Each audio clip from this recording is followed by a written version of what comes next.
Devonshire, September 1818. The letter arrived on a Wednesday, which was not significant in itself. What was significant was the seal, pressed with the deliberate weight of a man who had never once questioned whether his correspondence would be received. The Ashvane crest, a stag above a bridge, a Latin motto so old the family had apparently forgotten what it meant, though they continued embossing it on everything they owned, which was a fairly precise summary of the Ashvane approach to most things. Alawan Sara set the letter down on the writing desk without opening it. She had spent 4 years managing her late father's textile concerns and had learned to read the weight of a thing before committing to its contents. Then she picked it up and broke the seal cleanly, the way she did everything, without ceremony, without delay, without leaving marks. The letter was from Edmund Ashvane, the Duke of Ashvane, and it read like a man doing her a considerable favor by writing it all. 3 paragraphs. The first established that the Duke required a wife. The second established that Alawan Sar, daughter of the late Calthorpe Sar of the textile interests, possessed what he required: sufficient capital, adequate social competence, and, the word had been selected with a care she clocked immediately, appropriate discretion. The third proposed a meeting. Harrowfield, his principal Devonshire estate. Tuesday, 10 o'clock. No question mark anywhere in the 3 paragraphs. She noticed this. She was 28. She had her father's eye for numbers and her mother's talent for making a room feel precisely as important as it needed to be. No more, no less. She had been proposed to 3 times since her father's passing. Twice by men who wanted the sorry accounts, once by a man who had genuinely wanted her, which she had found moving and impossible in equal measure. She was not against marriage in principle. She was against marriage as a transaction in which she was the lesser party. She read the Duke's letter a second time, the word appropriate before discretion. No reference to her as a person, as distinct from her as a financial instrument. 6 days' notice of a meeting he appeared to consider already arranged. Then she wrote back. 1 draft. She was not a woman who required 2. She would attend Tuesday at 10. She looked forward, she wrote, to a frank discussion. She signed it E. Sar, sealed it with plain dark wax. Business correspondence, because that was what this was, and handed it to Mrs. Pell, her housekeeper, who appeared in the doorway with the expression of a woman who had read the room from the hallway and formed her opinion without requiring the details. Alawan returned to the window, and the river Calde, moving through the lower valley, with the indifference of water that has been doing this for centuries. She turned the word appropriate over in her mind, and what it meant when a duke placed it before discretion and believed that constituted a compliment. She was not, she decided, going to be appropriate, but she was going to be on time. Harrowfield was everything its letter had promised, and nothing more, imposing from the drive, slightly confused on closer acquaintance, full of rooms that existed because there had always been rooms there, rather than because anyone had needed them. The park was well kept. The formal garden to the east was precisely maintained. The stables, visible beyond the east corner, were in excellent repair. Alawan noted all of it, not for judgment, but for accuracy. 2 upper windows on the west wing had been reglazed recently. The stonework on the south face needed pointing. Men preserved what they loved and economized on everything else. The stables had not been economized on. She was shown into a receiving room furnished correctly 30 years ago and not revisited since. Portraits lined the walls. The Ashvine succession, the same jaw repeated across generations, the expression of people who had never needed to revise a position and had found this a virtue. She stood near the window and waited, because how you waited was the first thing people read about you. He kept her waiting 9 minutes. She counted them, not from impatience, but because she wanted the number. Edmund Ashvine, the Duke of Ashvine, was 41 years old, well made in the manner of men who had always eaten well and moved through the world assuming physical space was arranged for their comfort. He had the Ashvan jaw and the Ashvan expression, not arrogance precisely, but the settled certainty of a man who had decided long ago what the world contained and had not been seriously revised since. The silence when he entered ran slightly longer than the social register required. He was accustomed to women who filled it, she understood, and was recalibrating in a way he was not aware of. He was direct. He required a wife. The estate was sound, said with the reflexive confidence of a man who had not personally reviewed the accounts in some time. He needed a woman who could manage a household of Harrowfield's scope and be received well in county society. His expression shifted in a way that was controlled, but not quite controlled enough. He needed, he said, a woman who understood that certain. He chose the next word, with the care of a man selecting between honesty and strategy. Certain prior claims on his attention would remain. Prior claims, Allowance said. Not a question. A repetition, which was different. It put the words back in the room where he had to see them. There is a woman, he said. She has been part of my life for some years. She will continue to be. A wife would need to understand this. A pause that had made its decision. She comes first. I want that understood before anything else is discussed. The room was very quiet. The garden beyond the window continued its precise maintenance, indifferent to what was occurring inside. Elowen looked at the Duke across the careful space of the receiving room. She looked at the set of his jaw, the same jaw as the portraits, but arranged differently now, bracing rather than asserting. His hands were still, which told her he had decided this and was not going to be moved. She considered what it meant to be invited to discuss a marriage, and informed, at the outset, that she would occupy its secondary position. She weighed the reglazed windows against the impeccable stables. She measured the architecture of sentences built to contain things they were not quite ready to name. Then she smiled, not a social smile, not warm, not stiff, not any of the varieties she had deployed in drawing rooms and boardrooms over the years. The smile of a woman who has received, in the place of an insult, a piece of intelligence she intends to use. Then, said Ilo and Sarah, she may settle your debts. The silence that followed was of a different quality than the one before. Something moved behind his eyes. Not anger. Not quite. Something more unsettled than anger. Because anger would have been familiar. This was the expression of a man who had prepared for several possible responses and had not prepared for this one. I beg your pardon, he said. 4 words of time. Your estate, she said, with the clarity of a woman who would not repeat herself, but would, as a courtesy, be more specific. The west wing has new glazing, where the old frames were failing. The south face is 2 seasons past pointing. The grounds are maintained because groundskeeping is the last thing a family reduces. It is the first thing a visitor sees. She held his gaze. The stables are perfect, which confirms it.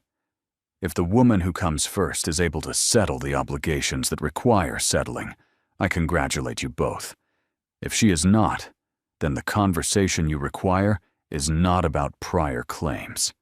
It is about liquidity. And that, she said, is a conversation I am entirely qualified to have, when you are ready to have it honestly. She did not wait to see what his face did next.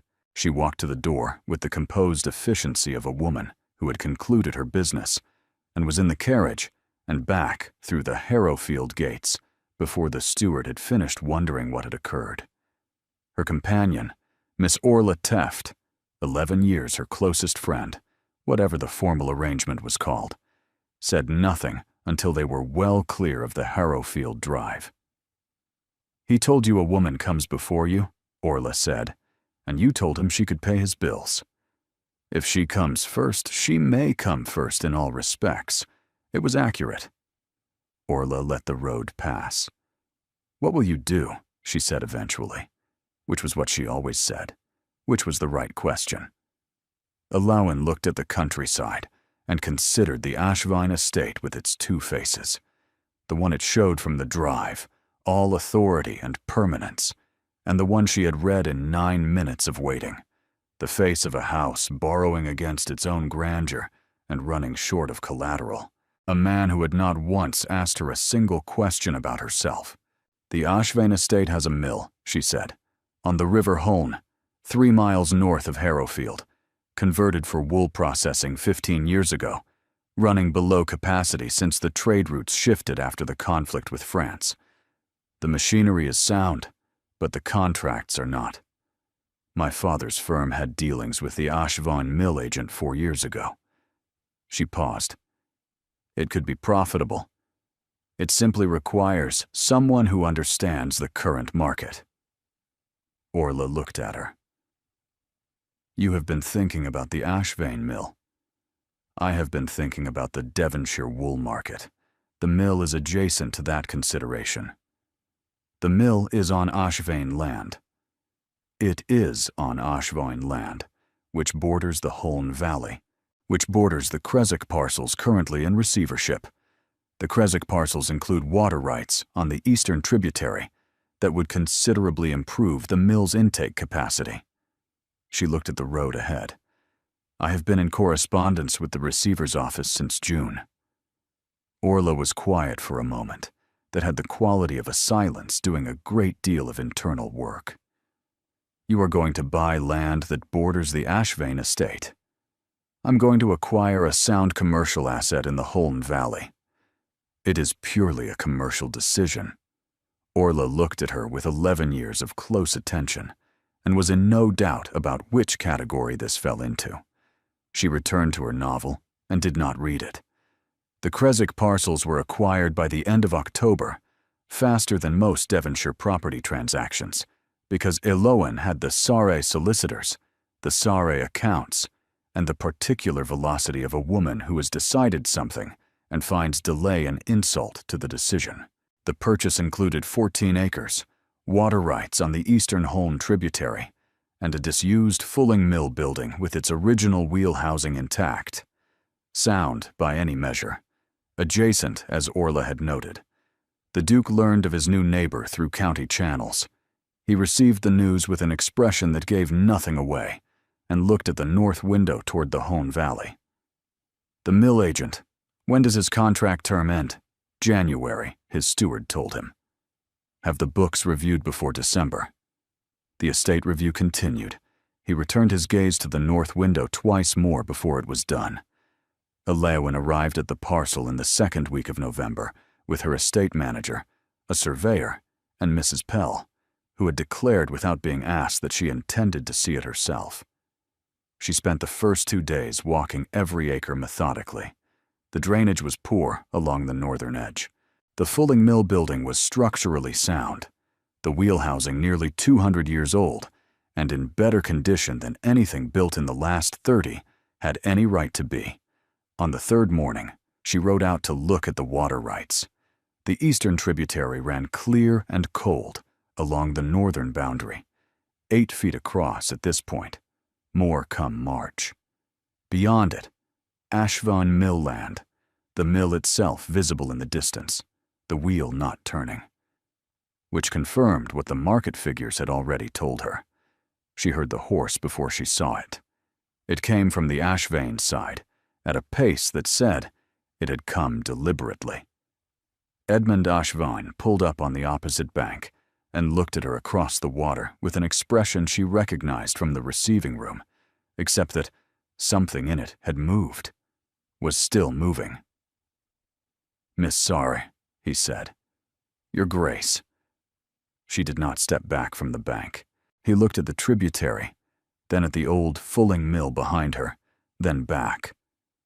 "You have been busy." The parcel was reasonably priced. The water rights were in the Creswick deed of 1803. I had the original documents reviewed before making the offer. She held his gaze. I was thorough. The eastern tributary feeds the Ashvane Mill intake, he said. It does, she said. At present. He was still for a moment in the November cold.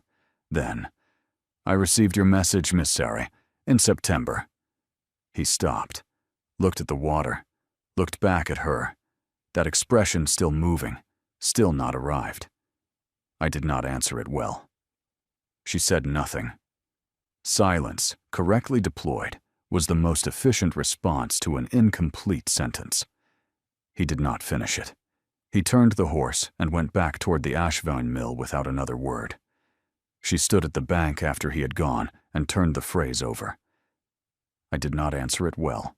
What a man who had answered everything to his own satisfaction his entire life meant when he said something like that.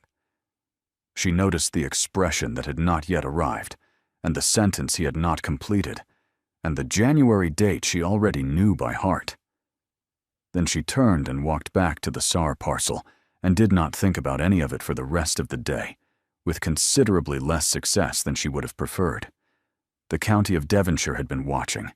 Devonshire was old enough to have opinions, prosperous enough to discuss them, and connected enough that a Sare acquisition in the Holne Valley, sharing a water boundary with the Ashvane Mill, whose meeting with Miss Sare had concluded with speed and no announcement, was county knowledge before the ink on the deed had dried. The county drew conclusions. The county was not entirely wrong. Elowin was received through the winter months with the warmth Devonshire extended to a woman who had money, competence, and the good sense not to make either of them anyone else's problem. She attended the dinners worth attending, in a proportion that told the county she intended to remain.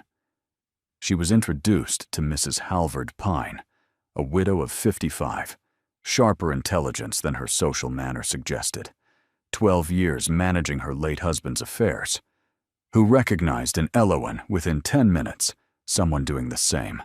At the second dinner of December, a formal occasion at the Pines house in Holnecroft, 12 people, the good silver, she was in the same room as the Duke for the first time since the water's edge. He arrived after her, was seated at the opposite end of the table, and did not look at her, not because he was unaware of her, but because he had decided not to, which was a decision, and decisions were information. He looked once, during the second course, when she had turned to speak with young Mr. Pine about Florence. She did not turn. She felt the quality of the room change in the way it changed when someone's attention shifted towards you with more than social interest. She noted it without acknowledging it, the way she noted a change in the accounts without reacting until she understood what had changed and why. After dinner, while the men were still at table, Mrs. Halvard Pine appeared at Elowin's side. "He mentioned your acquisition, Mrs." Pine said. "In October, at the Drell gathering. Twice. Which is once more than Edmund Ashvine mentions anything he finds merely incidental." She looked at Elowin with the direct attention of someone who has earned the right to be direct. "I am not his advocate. I have been his neighbor for 20 years and his friend for 15. And I will tell you what I know, because I believe you are a woman who uses information correctly." She paused. The woman he spoke of. Her name is Mrs. Rosalind Fenny. She was a close acquaintance of his late mother, and has been a presence at Harrowfield since he was 19. She is 53, widowed twice. "She is not, Mrs." Pine said, "what you were likely imagining." The drawing room was quiet around them. "No," Elowin said after a moment. "She is not. He has been loyal to her in the way of men who learn loyalty early and apply it past the point of reason. Mrs. Fenny is not in a position to settle anything. She is in a position to be settled. An arrangement quietly maintained by the Ashvane estate for years, at a cost it can no longer easily absorb." She set her cup down.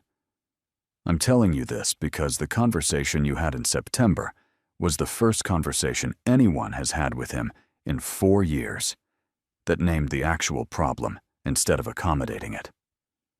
Alawan was quiet. She turned over the receiving room, the word appropriate.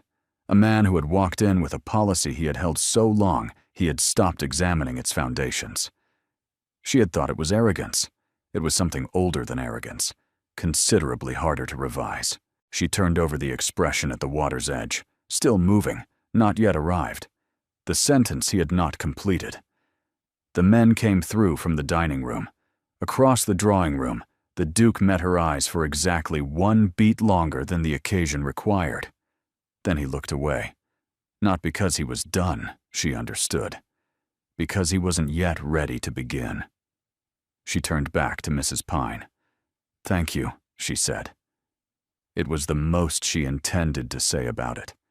And Mrs. Halvard Pine, who was a woman of considerable intelligence, received it as exactly what it was.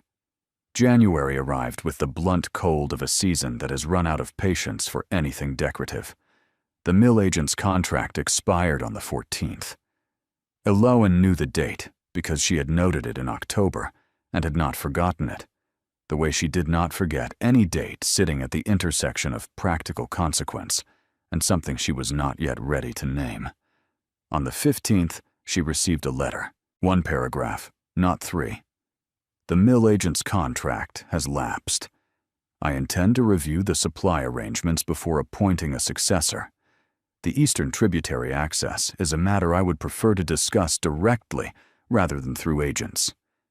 If you are willing, I propose a meeting at the mill itself.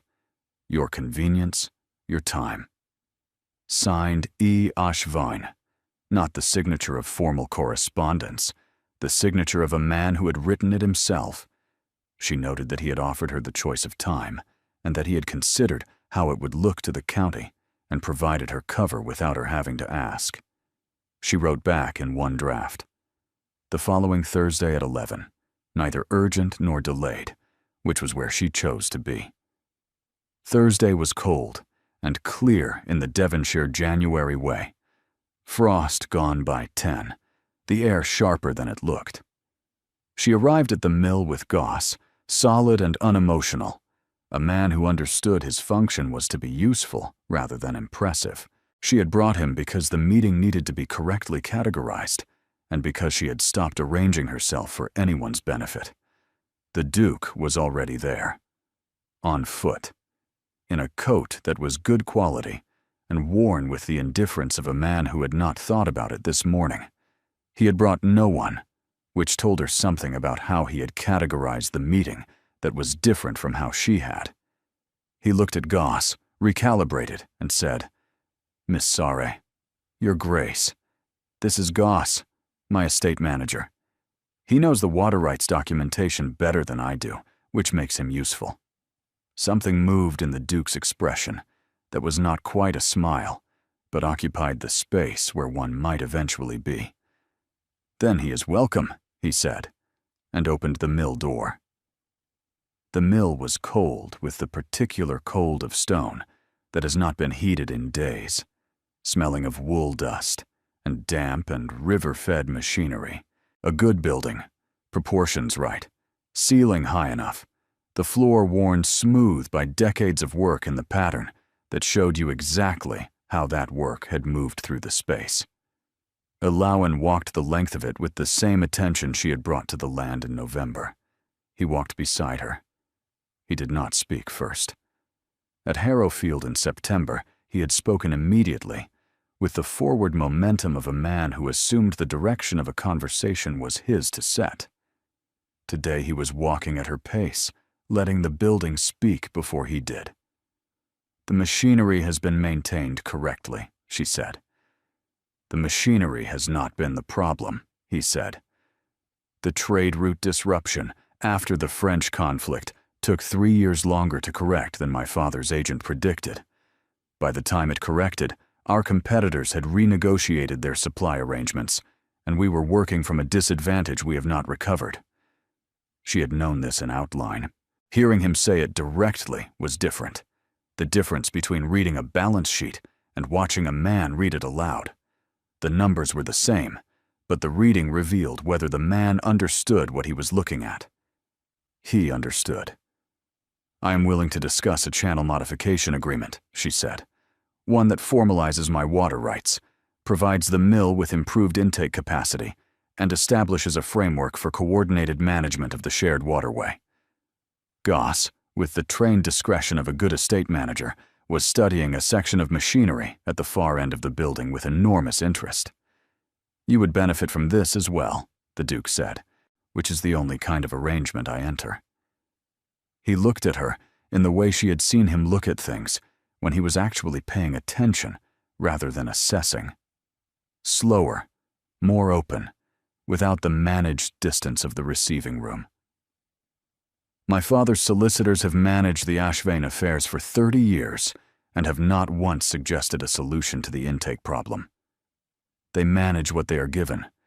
They do not typically look at a water boundary and ask who owns the other side of it and what she might want." He was still, with the stillness of a man processing carefully. What does she want? It was the first question he had ever asked her. In September, he had not asked her anything. At the water's edge, he had spoken and recalculated and left. Today, he was standing in his own mill in January, asking what she wanted. Not the posture of the man from the receiving room. The posture of someone beginning to understand that he had been failing to ask it for some time. Elowen looked at him across the worn stone floor, the river moving beyond the wall with its permanent, indifferent authority. She considered what she wanted, which was several things, and which of them she was ready to name. "A fair agreement on the water rights," she said. "Documented correctly, with both parties' interests reflected." She held his gaze. "To begin with." The last 3 words landed in the cold air and stayed there. He did not look away. She did not look away. The river moved. "To begin with," he said quietly, the way a man repeated something he intended to remember. Goss reappeared at the correct moment. They spent the next hour reviewing the survey together, the 3 of them over the rolled document on the mill table, moving between the diagrams and the machinery and the north-facing window. The Duke asked 2 questions that confirmed he understood the mechanics, and one that told her he had been thinking about the solution before today.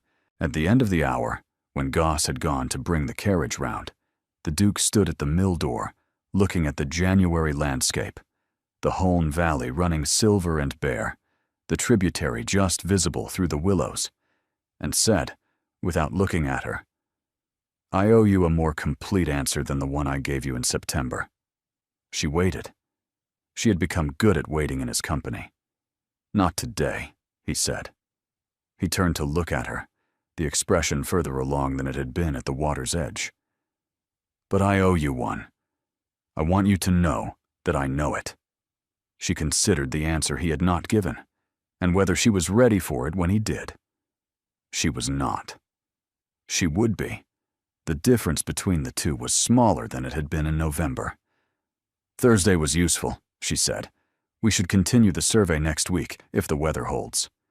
"Yes," he said. "We should." He held the mill door.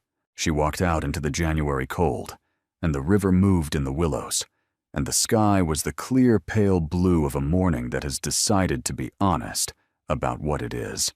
The first county assembly of the season was at Holnecroft Hall, because Mrs. Halvard Pine had hosted the first assembly every February for 14 years.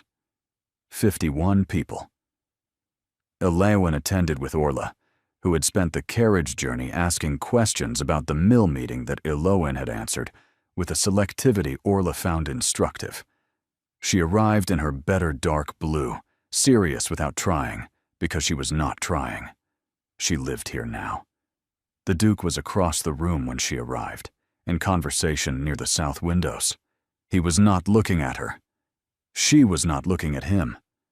Both statements were technically true. She talked with Mr. Pine about the wool market and found his opinions were not derivative of his father's. She was still talking with him when the Duke appeared. Said something about the Holnecroft drainage program that turned Mr. Pine toward Sir Cavan across the room, and then there were 2 of them, where there had been 3, and neither had arranged it. "The survey," he said. "Goss and my mill manager completed the second section on Wednesday. Results are consistent with what we discussed. The intake modification is more straightforward than I initially estimated. 2 weeks of work, correctly scheduled.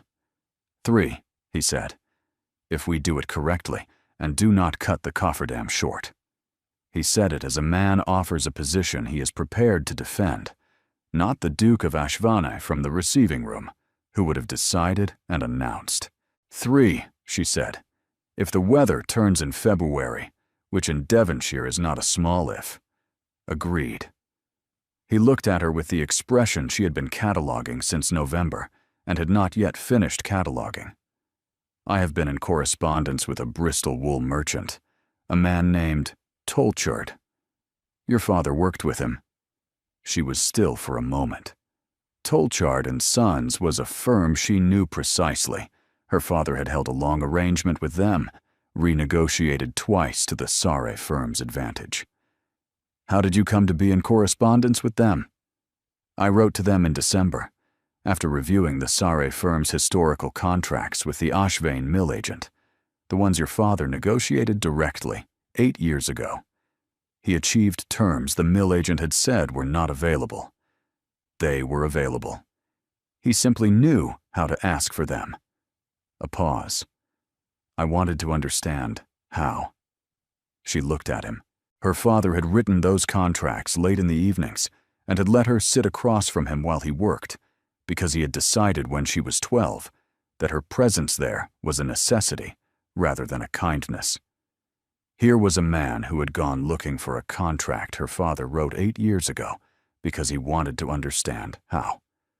She was formulating what to say next when the room shifted, the particular reorientation of 50 people noticing the same thing simultaneously.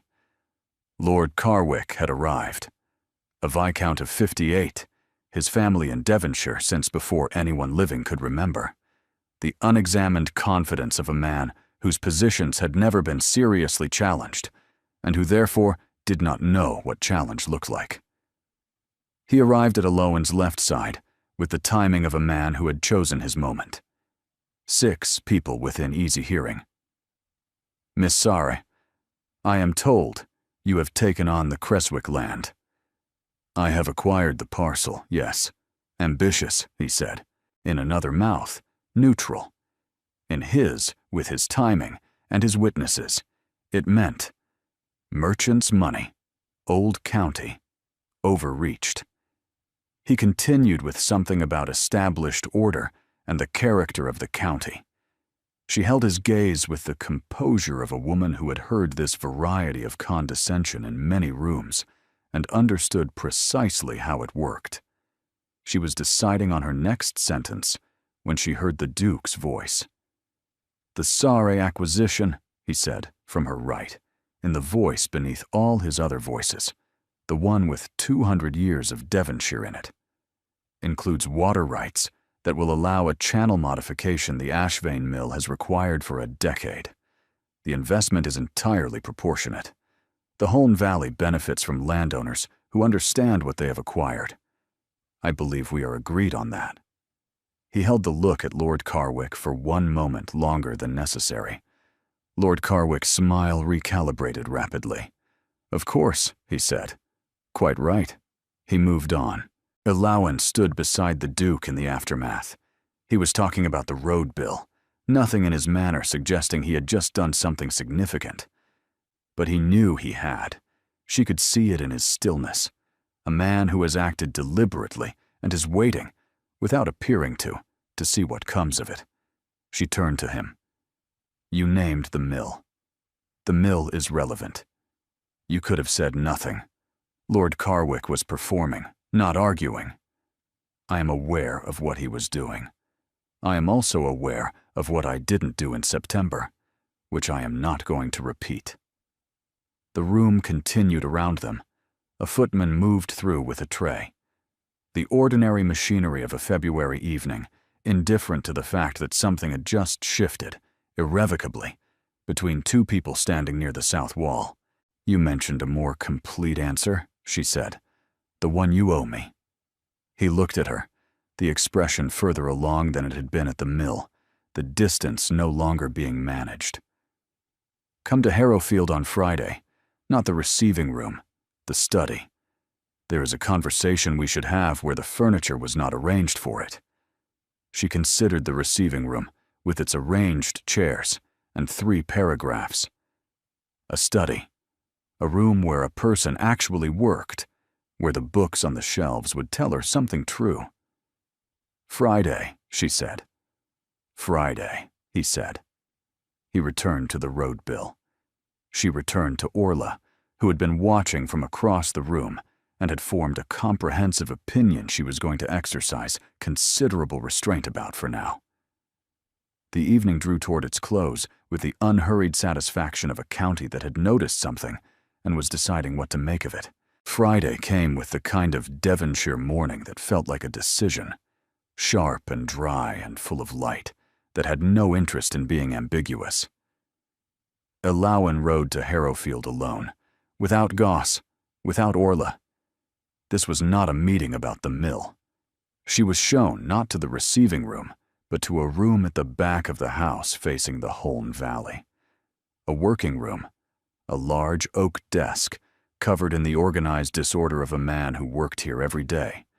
Ledgers, correspondence, estate maps with their corners worn from use. The bookshelves were full, the spines broken in, the books arranged not alphabetically or decoratively, but by subject and use. The order in which a man reached for things when he was thinking. No portraits in this room. Above the fireplace, one landscape, the Holme Valley in summer, the river in the middle distance. Chosen because the person who hung it wanted to look at it. He was at the desk and rose when she came in. Not the performance of the receiving room, simply a man getting up because a person had arrived. "This is where you actually work," she said. "The other rooms are for the county. This one is for the estate." He gestured to the chair across the desk with the directness of a man who had decided not to perform this meeting. He did not begin with the mill. He began with Mrs. Rosalind Fenny, which told her that Mrs. Pine had been correct about what this conversation required. "I should have explained in September," he said. "Instead, I stated a condition and expected it to be accommodated." He looked at the desk. He had the quality, she had come to recognize, of a man who found inaccuracy in his own speech more uncomfortable than silence. It was the approach of a man who had been accommodated too long and had mistaken accommodation for agreement. She waited. This was the most honest thing he had said to her, and she was not going to interrupt it. Rosalind Fenny was my mother's closest friend. When my mother passed, I was 22. Mrs. Fenny remained. She had nowhere else of consequence to go, and I had no one else who had known my mother, and the arrangement became permanent in the way of things that are never formally decided. He looked at the landscape above the fireplace. She is not a claim on my affections. She is a responsibility I have held for 19 years, which is a different thing entirely, though I did not have the clarity to distinguish between them when I spoke to you in September, or the honesty. Elowen looked at him.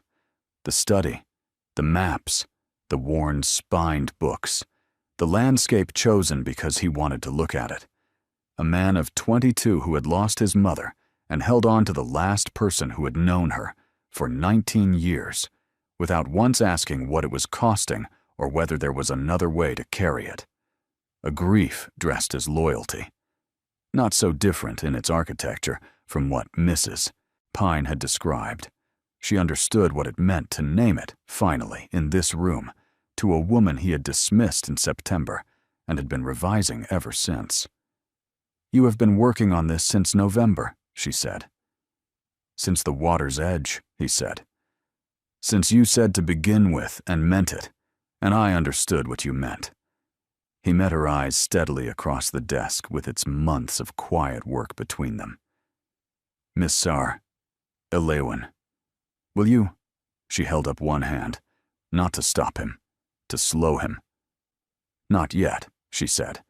"Ask me when the channel modification is complete, and the toll-chart contract is signed, and Mrs. Fenny is settled by an arrangement that has nothing to do with whether I say yes. Ask me when the answer does not carry the weight of the problem. Ask me when it is only about the question." He held her gaze for a long moment. The fire moved. The valley held its February light. "How long?" he said. "April," she said. "April is sufficient." He nodded, the nod of a man who has been given a fair condition and recognized it as fair. "April," he said. She rose. She looked at the room one last time.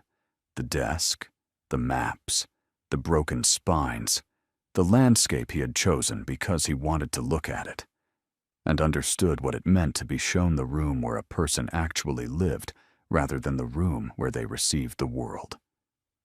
She rode back to the SAR parcel in the February cold and turned over April, and the question he had not finished asking, and whether she had been right to slow him down. She had been. It had cost her something to do it. Both conclusions were true simultaneously, which was, she had found, the condition of most things that mattered. The channel modification at the mill began in the second week of March.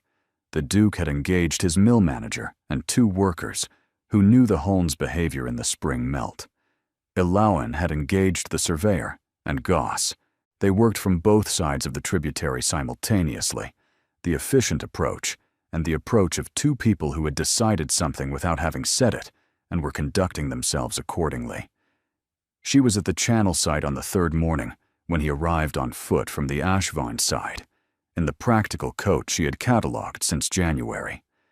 He stood at the edge of the works and looked at the progress with the attention of a man who had been thinking about this problem long enough to have an informed opinion. "The East Cofferdam is holding," he said. "Better than I expected. Goss doubled the staking on Tuesday. The melt is running faster than the survey projected. 3 weeks, he said. And there was something in it that was not entirely about the Cofferdam. 3 weeks, she agreed, and something in that which was not either. They walked the length of the channel together afterward, and the conversation moved the way it had begun to move, from the practical to the adjacent, and from the adjacent to things that were not practical at all, in the way of 2 people who have stopped pretending they are only talking about the thing they are officially talking about. He told her about the summer. The river flooded the mill floor 2 feet deep when he was 12, and his father had stood on the wheel housing to redirect the flow and lost his footing, and the mill workers helped him to the bank, and his father sat laughing until he could not stop. She told him about her father's habit of walking every warehouse himself twice a year, because the accounts could not tell you what the work smelled like, and the work always smelled like something. "He sounds like someone I would have liked," the Duke said. "He was someone everyone liked," she said, including people he had just outperformed in a negotiation, which was the better achievement. He mentioned the toll-charge contract, signed the previous week, and the arrangement for Mrs. Fenny, settled through a cousin of his mother with property in Bath, who had agreed, with what Edmund described as moderate persuasion, to provide a permanent and comfortable situation. He reported it all as a man reporting the completion of work he had promised to complete, not expecting to be thanked. She thanked him. He received it directly. He was standing beside her now, not at the distance of the November water's edge, not across a table with a survey between them. Beside her, the way a person stands when they have stopped calculating the distance. "You said April," he said. He wasn't looking at her. He was looking at the tributary. "The conditions are met," he said. "The channel will be complete in the last week of March. The toll-charge contract is signed. Mrs. Fenny is in Bath, and by her last letter, finding it considerably more agreeable than she had anticipated." He paused. "The conditions you named are met." "They are," she confirmed. "Then I am asking before April," he said. He turned to look at her, not with the managed certainty of Harrowfield in September, not with the recalculating expression of November, not with the careful honesty of the study in February, with nothing managed at all. because I find I am not interested in waiting for a calendar date, when the actual answer to the actual question is standing beside me at a river in March. He held her gaze with the full, undefended attention of a man who has stopped organizing the space between himself and the thing he wants. Elowen, will you marry me? Not a question in the conventional sense, no upward inflection, the statement of a man who had restructured an estate, renegotiated a contract, settled a 19-year obligation, and walked the length of a channel in March mud, and was now saying the thing all of it had been in service of, plainly, without performance. She looked at him beside the river, the willows beginning to green, the water running clear through the new intake form, the valley existing in its permanent, indifferent beauty. She considered the smile in the receiving room, not the social smile. She considered the Creswick deed, the mill, the study with its broken-spined books, the name she had said in February, and the way he had gone still. She considered what it meant to watch a man dismantle a policy he had held for 19 years in the Devonshire cold, without being asked and without announcing it. Yes, she said. I have been wanting to ask since November, he said, looking at her first. Since the water's edge, since to begin with. I know, she said. I have been wanting to say yes since approximately the same moment. I needed you to earn it first. And have I? She looked at the channel running clear for the first time in a decade, and at the man who had done the work without being asked and waited for her answer with the patience of someone who had learned, since November, how to wait. You have, she said, entirely. He took her hand. She did not let go. Neither did he. The river moved. Behind them, at a tactful distance, Goss discovered something requiring his urgent attention at the far end of the survey markers, and would say nothing about what he had seen, with the impeccable discretion of a man who understood what discretion was actually for. The engagement was known by Saturday, faster than Elowen had expected, though she had underestimated neither the county's information network nor Mrs. Halvard Pine, who had known the channel site was the likely location of anything going to happen before April. Mrs. Pine called on Sunday with the energy of a woman whose restraint had reached its limit. She accepted tea before she had finished sitting down. At the channel site, she said. Not a question.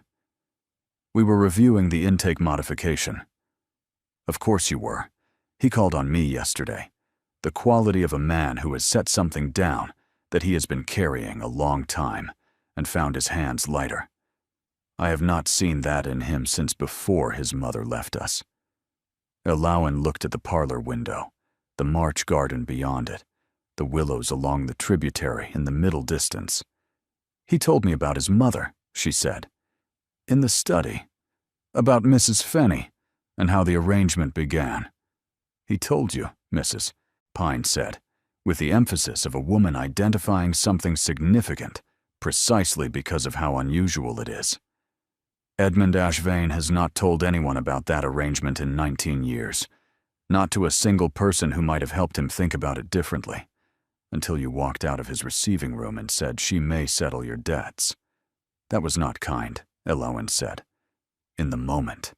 No, it was accurate, which is occasionally more useful. She looked at her steadily. What did you expect when you went to Harrowfield? I expected to assess the situation and decide. I did not expect the first sentence to close every door I came prepared to open. And what did you do? I opened a different door, she said, on the other side of the valley. Mrs.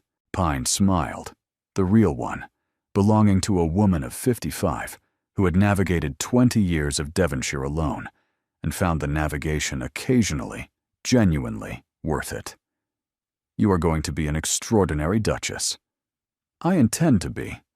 I have already identified several things at Harrowfield that require reorganizing. Have you told him? 2 of them. He described them as preliminary observations. I described them as conclusions. We agreed to revisit the distinction after the engagement dinner. Mrs. Pine laughed, the full laugh of a woman who has been paying close attention to a situation for 5 months and is finding the resolution considerably better than she had dared to plan for. I will host the dinner. The last week of March. The full county. The good silver. She paused at the door. Lord Carwick will be invited. It is better to have him at the table, where he must behave, than outside it, where he will not. And the sight of Lord Carwick congratulating you on your engagement to the Duke of Ashvine will be one of the more satisfying things I have arranged in recent memory. I find I am not above that either, Eliwen said. Mrs. Pine left. Eliwen stood at the parlor window with her tea and looked at the valley, the tributary clear through the willows, the mill in the distance, the Harrowfield chimneys on the horizon. About November and 8 feet of water. About January and the mill, February and the study. March and a question asked, beside a river without a question mark. I came to this valley in anger, she thought. I am still here. Not contradictory conclusions, the same conclusion, arrived at from opposite directions. She put down her cup, went to the desk, and wrote to her father in Manchester. 1 draft. The engagement dinner at Holnecroft Hall was on the 28th of March, a Friday, which was Mrs. Halvard Pine's preference for occasions that mattered. 44 people. The full county assembled with the energy of a gathering that understood it was watching the closing act of a story it had been following since autumn, with the invested attention of people who had known something was going to happen and had not been certain what. Eliwen arrived with her father, who had come down from Manchester on the Tuesday. He was a compact, deliberate man of 61, with his daughter's eyes and the manner of someone who had spent 40 years listening more than he spoke, and had therefore heard considerably more than most people in any given room. He had met the Duke on Wednesday, a meeting none of the 3 parties had arranged for Eliwen to attend, which had lasted an hour and a half, and at the end of which both men emerged with the expressions of people who had said what needed saying and found the other party unexpectedly worth the conversation. Her father told her afterward, "He is direct." A pause. "He asked me 2 questions about the SAR firm before he asked anything about you, which told me he had done his reading. Then he asked about you, which told me the reading had a purpose. What did you tell him?" He looked at her with the attention he had given her since she was 12 years old and had never once looked away from. "I told him my daughter is the most precise person I have ever known, and that precision in her case is not a limitation. It is how she loves." She had said nothing to that. She had stood at the parlor window and turned over what it meant when a man who had known you your entire life named the thing you had never named yourself. She concluded he was right. She concluded she was going to be impractical about it for a few minutes in private, and then proceed. The dinner was everything a Devonshire dinner in late March was designed to be. Eliwen was seated at Edmund's right, the most visible position in the room, and visibility was its own declaration. She wore the deep blue and her mother's earrings. Edmund arrived at the table and looked at her with the expression she now kept without apology. "Your father told me you once renegotiated a wool supplier's contract in 20 minutes during a dinner because you had the market figures memorized." 15 minutes, she said. "He tells it generously. He tells it with complete pride." He sat and looked at her over the candlelight. "Are you prepared for 44 people's opinions about this evening?" "I have been managing difficult rooms since I was 16, she said. "I am entirely prepared. I know. I am asking for my own benefit." She looked at him, managing the table with the ease of a man who had done this since boyhood, and simultaneously not managing anything at all where she was concerned. "You will be fine. Better than fine." "I'm always fine," he said. "I'm occasionally uncertain whether fine is the correct standard." "It isn't," she said quietly. "And you are not currently fine. You are considerably beyond it. I have been watching." He looked at her, and the corner of his mouth did the thing it did. Lord Carwick was 4 seats down on the opposite side, included and required by every social convention to behave. He behaved. He said the right things, and at the end of the meal congratulated them both in the drawing room with the grace the occasion demanded and nothing beyond it. He met Eloan's eyes. She met his. Nothing further was required. Edmund beside her said nothing during it. He did not need to. His presence was the complete statement. Later, Mrs. Pine found Eloan in the entrance hall. He looked happy this evening, quietly, without announcement, but entirely present. I have not seen it in him in some time. She paused. "You are good for him." "He's good for me," Eloan said, "which is the thing I did not plan for." "What did you plan for?" "To be correct, to be proximate and competent and impossible to dismiss, to make him revise the assessment he had made before he ever met me." A pause. "I did not plan to find that the revised version was someone worth revising my own assessment for." Mrs. Pine was quiet for a moment. "What did you discover?" "That a man who names the problem honestly, even when the naming costs him, even when he does it badly the first time and has to come back and do it again with better materials, that man is worth considerably more than one who never names anything because he has never needed to. He was wrong about what he needed in September, but the instinct beneath the error, that he needed someone who would tell him the truth, that was entirely correct."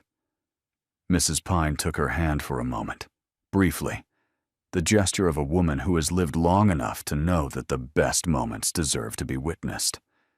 Then she released it, and the evening ended, and the county went home into the March night well satisfied, which was the correct conclusion to 14 years of Friday dinner hosting. They were married in April, in the church at Holnacroft, between the village and the river, a stone building of the 14th century, with a good east window and a floor worn smooth by 400 years of use. The valley was in its first real green, willows fully leaved, meadows clear, the river wide with the last of the melt, and moving with the easy authority of water that knows exactly where it is going. Eloan wore the deep blue. Edmund had not been surprised. Her father had nodded when she told him. Orla had said, "Obviously." Mrs. Pine had said nothing, and had smiled the real smile when she saw her come through the church door. She walked in on her father's arm and looked at Edmund at the front of the church, and turned over the receiving room in September, the arranged chairs, 3 paragraphs, the word appropriate, and the smile that had not been a social smile. She had not known, when she deployed it, that it was the beginning of everything that followed. She had simply been accurate about the situation, and accuracy applied consistently had led her here, further than she had planned, and precisely where she intended to be. She turned over the versions of the smile. The first in the receiving room, intelligence where she expected an insult. The second at the water's edge in November, stillness while he said I did not answer it well. The third at the mill in January, controlled and unshown because the answer was too large for the occasion, and in March at the river, I know, which meant everything. She reached the front of the church. Edmund looked at her with the expression that had nothing of September in it, none of the receiving room certainty, none of the managed distance. Just him, entirely present, looking at the woman who had bought the adjacent land, walked his failing mill, made him earn the question before she would answer it, and had become the person he was least able to imagine the valley without. She did not deploy the smile. It had served its purpose in September, and its purpose was complete. She took his hand. He held it with the same brief, certain grip he had used at the mill table and at the river's edge. And then, didn't let go. The ceremony proceeded with the gravity and warmth of an occasion that had earned both, and the east window sent its light across the worn stone floor, and the river moved beyond the church walls, and none of it required any management at all. Edmund found her in the east garden in the late afternoon, the April light coming in long and gold, and entirely without apology. She was examining the rose planting with the focused attention of a woman who had already made 3 decisions about it and was working on the 4th. "The climbers are on the wrong wall," she said, without turning. She turned. He was looking at her with the expression that was entirely his own, the one that had been building since their first meeting, and had arrived, in March at the river, at its full and undefended form. "The garden," he said, "is yours. The east wing and the dining room arrangement, and the library cataloging system, which I know has no defensible logic. All of it. In every sense, that matters. I want you to know that I know that." She looked at him, the man who had written 3 paragraphs in September and spent 7 months dismantling them and building something different in their place. She looked at the valley behind him, the mill in the distance, the tributary running clear in the April melt. Both sides of the boundary now managed by people who had decided the thing on the other side of the water was worth the negotiation. She stepped toward him. He met her in the middle of the east garden, between the rose beds and the long April light. 2 estates on either side of a boundary they had settled in March and were now, in every sense, beyond. She smiled. The 4th smile, not the sharp intelligence of the receiving room, not the composed stillness of November, not the controlled restraint of January. The smile of a woman who has arrived precisely where she intended, by a route she had not entirely planned, and finds the destination worth every mile of the navigation. He understood it completely. She saw him understand it. "Elowen," he said. Her name in his voice had all of autumn, and the cold water, and the January mill, and the March river in it, and none of it was a policy or a condition or a prior claim anymore. It was simply her name, said by someone who had learned what it meant. "Edmund," she said. And this time it meant everything she had known since the water's edge that she would eventually say. He took her hand. She let him take it. The April evening continued around them, warm and entirely unhurried, and the valley went about its permanent business, and neither of them required it to be anything other than what it was. The best investments, her father had always said, were the ones you understood better after you had made them than before. He had meant wool contracts and property deeds. She understood it now about something else entirely. She understood it completely,